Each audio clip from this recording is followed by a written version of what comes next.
बेइज्जती के बाद पंड्या लेंगे आज बदला, आ चुका है बड़ा बयान। नमस्कार दोस्तों, मैं हूं यश तिवारी। आप देख रहे हैं क्रिकेट फटाफट का 1209वां एपिसोड। आज 27 मार्च की तारीख है और रोज की तरह आज भी आईपीएल को लेकर दिन भर की 10 बड़ी रिपोर्ट, बड़ी खबरें आपकी स्क्रीन पर हम परोसेंगे। तो भाई एंड तक वीडियो को जरूर देखना, वीडियो को लाइक और शेयर भी जरूर करना। 2023 के आईपीएल के बाद से ही दोस्तों, चाहे 2024 का आईपीएल हो, नीलामी हो, ट्रेडिंग हो, रिटेंशन हो, शेड्यूल हो, आईपीएल से जुड़ी हुई तमाम रिपोर्ट, खबरें, न्यूज, फैक्ट्स, अपडेट्स, स्टोरीज हर रोज सबसे पहले हम आपकी स्क्रीन पर परोसते हैं। चैनल को सब्सक्राइब नहीं किया है तो फटाफट कीजिए, सब्सक्राइब का बटन नीचे फटाफट हिट कीजिए और बेल आइकन दबाइए। चलिए दोस्तों, शुरुआत कर लेते हैं इस वीडियो की आज दिन भर की पहली बड़ी रिपोर्ट के साथ। तो आज बंबई के सामने हैदराबाद बड़ी चुनौती बनेगा, क्योंकि Rajiv Gandhi international cricket stadium Hyderabad में आज आईपीएल का 8वां मैच खेला जाएगा। 7:30 बजे शाम को यह मैच होगा। यह मैच बहुत अहम मैच है, क्योंकि अगर हम एक तरफ बात करें मुंबई की टीम की, तो पिछले मैच में अहमदाबाद में खूब बुराई,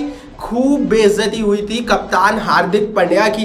पूरे मैदान ने उनको बूट किया था और उसके बाद से ही लगातार सवाल है, अनबन की स्थिति बनी हुई है मुंबई इंडियंस के खेमे में। रिसेंटली दोस्तों होली सेलिब्रेशन में भी रोहित और हार्दिक बहुत ज़्यादा करीब हमें नजर नहीं आए। इतना तो तय है कि मैदान पर करीब ये दोनों प्लेयर्स ऑफ द फील्ड बहुत ज़्यादा एक दूसरे से बातें नहीं कर रहे हैं, जो सोर्सेज बता रहे हैं। दूसरी तरफ अगर मैं बात करूँ हैदराबाद की टीम की, तो हैदराबाद भी अपना पिछला मैच केकेआर के हाथों बड़े ही क्लोज अंतर से हार कर आ रहा है। हालांकि हैदराबाद काफी प्रॉमिसिंग टीम लग रही है इस बार, क्योंकि हेनरी क्लासन चल रहे हैं। हो सकता है इस मैच में हमें ट्रेविस हेड की एंट्री होते हुए दिखे। ये मैच कौन जीतेगा इस पर मैं ऑलरेडी वीडियो बना चुका हूं, चैनल पर डल गई है, ऊपर कार्ड में भी डाल दूंगा। नहीं देखी हो तो देख लेना, मजा आ जाएगा। चलिए दोस्तों आगे बढ़ते हैं, दूसरी बड़ी रिपोर्ट की खबर की यहां से बात कर लेते हैं। यह रिपोर्ट सूर्या यादव के हवाले से आ रही है। अभी भी सूर्या यादव अनफिट है, तो आज के मैच में तो वो कतई खेलने वाले हैं नहीं। लेकिन सूर्या यादव को लेकर बड़ी अपडेट यह है कि ये आने वाले एक हफ्ते तक और बाहर रह सकते हैं, क्योंकि अभी ये एनसीए बेंगलोर में है, नेशनल क्रिकेट एकेडमी बेंगलोर में है, और रिपोर्टेडली इनकी वापसी की बहुत जल्दी उम्मीद काफी कम है। आपको बता दूं आईपीएल से तुरंत पहले हर्निया की सर्जरी के चलते सूर्य कुमार यादव बाहर थे।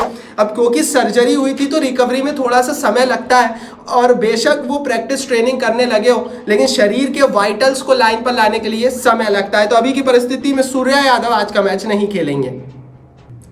चलिए दोस्तों आगे बढ़ते हैं, तीसरी बड़ी रिपोर्ट की खबर की यहां से बात कर लेते हैं। तो ये रिपोर्ट आ रही है दोस्तों डॉग चैंट के हवाले से। दरअसल दोस्तों जो पिछला मैच मुंबई का हुआ था ना, उसमें आपको भी पता होगा एक वीडियो बहुत वायरल हो रहा है, मैदान पर भी आपने देखा था कि किस तरह से डॉग की एंट्री हो गई थी मैदान में, और जैसे ही वो डॉग की एंट्री हुई थी तो पूरा मैदान हार्दिक हार्दिक चिल्लाने लगा था। मतलब उस डॉग को हार्दिक बता रहा था पूरा मैदान। तो इस तरह की बेइज्जती हमने हार्दिक पांड्या की देखी थी। लेकिन उसके बाद ड्रेसिंग रूम से कुछ खबरें निकल कर आ रही है। रिपोर्टेडली दोस्तों हार्दिक पांड्या जब हार के बाद वापस ड्रेसिंग रूम में लौटे तो उन्होंने खूब ज्यादा हंगामा किया, गाली गलौज की। हालांकि उन्होंने किसी खिलाड़ी को गाली नहीं दी, लेकिन उन्होंने फ्रस्ट्रेशन में बहुत ज्यादा गालियां दी। रिपोर्टेडली दोस्तों हार्दिक पांड्या ये जितना भी कुछ हुआ उससे खुश नहीं है।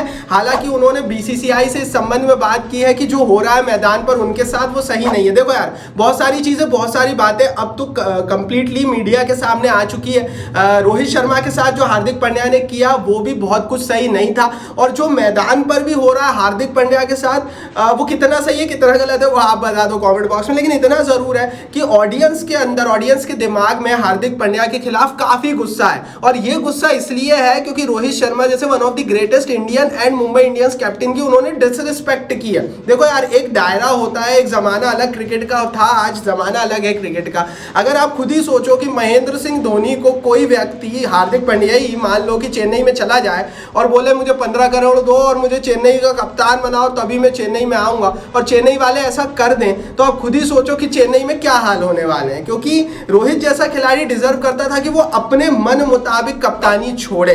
एक जीत हार अलग होती है, एक टीम के साथ अपना रिश्ता अलग होता है। तो मेरी भी वही बात है भाई कि आज ये स्थिति आपने खुद लेकर आए हो कि पब्लिक आपको एक डॉग से कंपेयर कर रही है और मैदान में चिल्ला रही है। तो ऐसे ही आपकी सोशल मीडिया पे बखिया नहीं उधारी जा रही। अब बहुत सारे लोग पोस्ट करते हैं यार हार्दिक के साथ गलत हो रहा है, लेकिन हार्दिक पांड्या ने जो किया है आप उसकी इंटेंसिटी को समझो। आप कितने दिलों को दुखा कर ये करोगे भाई। आप रोहित शर्मा के फैंस को दिल दुखा रहे हो, आप कभी किसी का दिल दुखा रहे हो, आपकी बातें ऐसी होती है, आप पब्लिक को कुछ समझते नहीं हो। आपने रिसेंटली बयान दिया था कि लोग क्या बातें करते हैं मुझे उससे फर्क नहीं पड़ता है। तो अब जब लोग आपको कंपेयर कर रहे हैं, चैंट कर रहे हैं, बूट कर रहे हैं, तो आप क्यों फ्रस्ट्रेशन में हो। तो बहुत सारी चीजें हैं भाई। देखो यार, सीधी बात है, रोहित शर्मा, महेंद्र सिंह धोनी और विराट कोहली, इन तीनों के खिलाफ अगर कोई भी बातें चाहे वो कोई भी वो करता है तो एक क्रिकेट फैंस को दिल से बुरा लगेगा और मेरे हिसाब से बुरा लगना भी चाहिए। बाकी इस पर आप अपनी राय कमेंट बॉक्स में लिखो। आगे बढ़ते हैं, चौथी बड़ी रिपोर्ट की यहाँ से बात कर लेते हैं। तो भैया आईपीएल का फाइनल शेड्यूल आ गया और फाइनल शेड्यूल में कई सारी चीजें हमने फाइनलाइज होते हुए देखी। एक दो मैचों को रीशेड्यूल किया गया है, लेकिन उसके अलावा जो 74 मैचों का शेड्यूल आया है उसमें खुशखबरी ये है कि पूरे के पूरे मैचेस जो है वो हिंदुस्तान में होंगे और यूएई में एक भी मैच नहीं होगा। बहुत सारी अच्छी अच्छी और बुरी बुरी खबरें शेड्यूल नए शेड्यूल से निकल कर आई है, तो वीडियो को एंड तक देखते रहो क्योंकि ये पूरे नए शेड्यूल का पूरा पोस्टमार्टम इस वीडियो में हम आपको कर देंगे। बाकी दोस्तों सबसे पहले जब नया शेड्यूल आया था ना, सबसे पहले हमारे टेलीग्राम पेज पर ऑलरेडी डल गया था, तो टेलीग्राम की लिंक मैंने नीचे डिस्क्रिप्शन बॉक्स में डाल दी है। सारी आईपीएल की खबरें सबसे पहले आती है और बहुत जल्दी एक बड़ा गिव अवे होने वाला है दोस्तों। हम करेंगे रॉयल चैलेंजर्स बेंगलोर का गिव अवे, आरसीबी की 50 ऑफिशियल जर्सीज का गिव अवे होने वाला है, जिसकी सारी डिटेल बहुत जल्दी हमारे टेलीग्राम पेज पर डल जाएगी, जिसकी लिंक हमने नीचे डिस्क्रिप्शन बॉक्स में डाल दी है। मजा आ जाएगा आपको। ऑलरेडी 70,000 लोग परिवार का हिस्सा है, आप भी बन जाइए। चलिए दोस्तों आगे बढ़ते हैं, बात करते हैं दिन भर की 5 बड़ी रिपोर्ट की। यह खबर भी नए शेड्यूल के हवाले से ही निकल कर आ रही है। नए शेड्यूल में दोस्तों डबल हेडर्स की संख्या ना के बराबर रखी गई है। हालांकि हमारे पास जो इनपुट्स थे पहले जब शेड्यूल नहीं आया था कि एक भी डबल हेडर नहीं होगा, लेकिन बीसीसीआई ने रखे हैं डबल हेडर्स, बट आप बिलीव नहीं करोगे मात्र 6 डबल हेडर्स है। तो पूरे 74 मैचों में टोटल 8 और बचे हुए शेड्यूल में मात्र 6 दिन ऐसे रहेंगे जब आपको डबल हेडर्स देखने को मिलेंगे। दरअसल दोस्तों समय बहुत था बीसीसीआई के पास, क्योंकि अर्ली स्टार्ट हो गया, आईपीएल 22 तारीख से ही शुरू हो गया है और पूरा मई के एंड तक का बीसीसीआई के पास समय था। फिर जून में ऑलरेडी वर्ल्ड कप है, बरसात की शुरुआत हो जाती है। तो जाहिर है दोस्तों डबल हेडर्स के हवाले से, बीसीसीआई के हवाले से अच्छी खबर है। मात्र 8-9 डबल हेडर्स होने वाले हैं। और डबल हेडर, बहुत सारे लोग बोलते हैं आप डबल हेडर के खिलाफ क्यों हो। देखो यार, मुझे तो पर्सनली मजा आता है, दोपहर में भी एक मैच मिल गया, रात में भी एक मैच मिल गया, लेकिन ये जो ब्रॉडकास्टर है ना, ये चाहते नहीं है कि डबल हेडर हो। ऐसा इसलिए क्योंकि आपको एक दिन के अंदर में 2 मैचेस कराने पड़ते हैं। आपका जो 70 दिन का आईपीएल है वो स्क्वीज होकर 55-60 दिन का हो जाता है। जितना लंबा आईपीएल चलेगा उतना पैसा कमाने का मौका ज्यादा रहेगा। जितने का एक दिन में 2 मैचेस होंगे, ऐड लगाने का समय कम रहेगा और जाहिर है एक दिन में 2 मैचेस हो जाएंगे तो जो पूरा पैसा है वो निकल नहीं पाता ब्रॉडकास्टर का। तो इसीलिए भैया ब्रॉडकास्टर खिलाफ था, बीसीसीआई को भी नुकसान हो रहा था, तो इसलिए डबल हेडर्स की संख्या को दिन पर दिन कम किया जा रहा है। और रिपोर्ट ये है अगले साल के आईपीएल में शायद हमें एक भी डबल हेडर्स देखने को ना मिले। आगे बढ़ते हैं, 6वीं बड़ी रिपोर्ट की खबर की यहाँ से बात कर लेते हैं। तो यार देखो, फॉर्मेट क्या है क्या नहीं है इस पर बहुत बहस हो गई, लेकिन जब नया शेड्यूल आया तो सभी लोग खुश हो गए। क्यों? क्योंकि पूरा जो होम अवे मैचेस का फॉर्मेट होता है आईपीएल का, उसी फॉर्मेट में पूरे आईपीएल को रखा गया है। बेंगलोर के होम मैचेस बेंगलोर में है, अवे मैचेस दूसरी जगह पर है। तो जो पहले खबरें थी कि जो बैकअप पर वेन्यूज रखे गए, तिरुवनंतपुरम, इंदौर, रांची, रायपुर, इन वेन्यूज का इस्तेमाल अभी तो बीसीसीआई ने नहीं किया। लेकिन बीसीसीआई यहाँ पर एक कैच है, आपको बता दूं, बीसीसीआई ने शेड्यूल रिलीज करने के बाद ऑफिशियली ये बताया है कि अगर कहीं भी दिक्कत होती है चुनाव के चलते, तो फिर जो बैकअप में वेन्यूज रखे गए हैं इंदौर, कोची, राजकोट, नागपुर, वाईजैग, उसके अलावा तिरुवनंतपुरम, इन मैदानों का इस्तेमाल फिर बीसीसीआई करेगा। मान लीजिए कि भाई बेंगलोर में 17 तारीख को मैचेस नहीं करा पा रहा है बीसीसीआई, तो फिर बेंगलोर से हटाकर मैचों को इंदौर या फिर कोची कराया जाएगा। तो बीसीसीआई उसके लिए तैयार है, लेकिन अभी की स्थिति में बीसीसीआई ने होम अवे मैचेस के फॉर्मेट के मजे को बरकरार रखा है। लाइक बनता है। आगे बढ़ते हैं, 7वीं बड़ी रिपोर्ट की बात कर लेते हैं। राजस्थान और पंजाब, ये 2 टीमें मात्र आज की परिस्थिति में ऐसी है जिनको अल्टरनेटिव वेन्यूज दिए गए हैं। राजस्थान रॉयल्स की टीम को गुवाहाटी का मैदान भी अलॉट किया गया और पंजाब की टीम को बचे हुए शेड्यूल में धर्मशाला का मैदान अलॉट किया गया। तो धर्मशाला में भी 2 मैच होंगे, गुवाहाटी में भी 2 मैच होंगे, जो कि पंजाब और राजस्थान के रेस्पेक्टिव होम मैचेस रहने वाले हैं। तो आपको बता दूं कि पिछले साल भी कुछ ऐसे ही था, इन दोनों मैदानों को चुना गया था और उस पर रेस्पेक्टिव होम मैचेस थे। बाकी जो प्ले ऑफ के मैचेस हैं वो तो आपको पता ही है, चेन्नई और अहमदाबाद में होने वाली है, जिसमें चेन्नई में फाइनल होने वाला है। तो ये भी हमने पहले ही आपको बता दिया था और अल्टरनेट वेन्यू धर्मशाला और गुवाहाटी का भी हमने पहले बता दिया था। तो ये बचा हुआ शेड्यूल है, इसके लगभग सारे हिंट हमने आपको पहले दे दिए थे।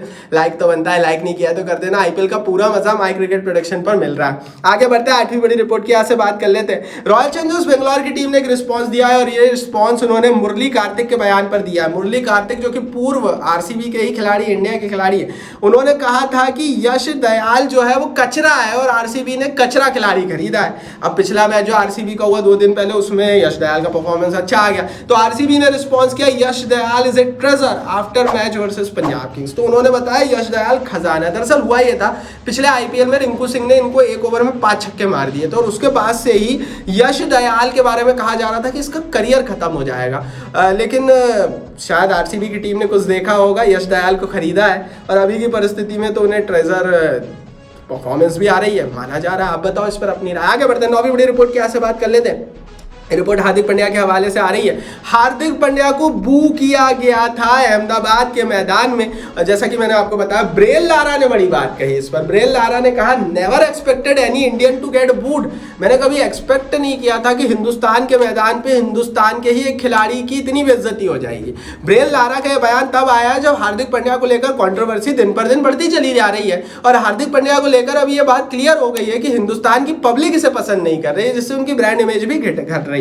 अब इस पर लारा का यह बयान बताता है कि हिंदुस्तान में क्रिकेट धर्म के समान है और अगर इंडिया में ही इंडिया के खिलाड़ी को बेइज्जत कर दिया जाए तो समझ लो कि उस खिलाड़ी ने कितनी बड़ी गलती की होगी।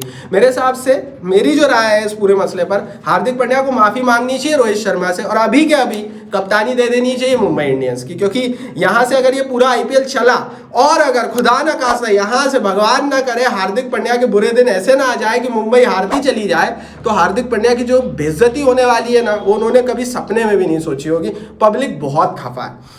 तो दोस्तों आगे बढ़ते हैं, 10वीं बड़ी रिपोर्ट की यहाँ से बात कर लेते हैं। तो ये खबर कल के मैच के हवाले से आ रही है। कल चेन्नई की टीम ने, जैसा कि हमने कहा था, गुजरात को हरा दिया और कुल मिलाकर अब चेन्नई सुपर किंग्स अपने 2 मैचेस जीत चुकी है और यहाँ से बड़ी promising team Chennai super Kings की नजर आ रही है। देखते हैं कौन जीतता है। बाकी आप बताओ कॉमेंट बॉक्स में कि प्ले ऑफ में कौन सी टीम पहुंचेगी। अपनी राय सब कुछ कारण सहित कॉमेंट बॉक्स नीचे लिखकर बता देना। तो अब आप बताओ दोस्तों कि कौन सी 4 टीम प्लेऑफ में जाएगी। अपनी राय नीचे कमेंट बॉक्स में लिखना। ये थी दिन भर की 10 बड़ी खबरें। कमेंट बॉक्स बताओ कौन सी खबर आपको अच्छी लगी, कौन सी नहीं। होगा यूट्यूब ने कमेंट बॉक्स आपके लिए दिया, अपनी राय लिखो। इस वीडियो को लाइक और शेयर करो, टेलीग्राम पर ज्वाइन करो। सब्सक्राइब नहीं किया है तो सब्सक्राइब का बटन नीचे फटाफट हिट करके बेल आइकन दबाओ।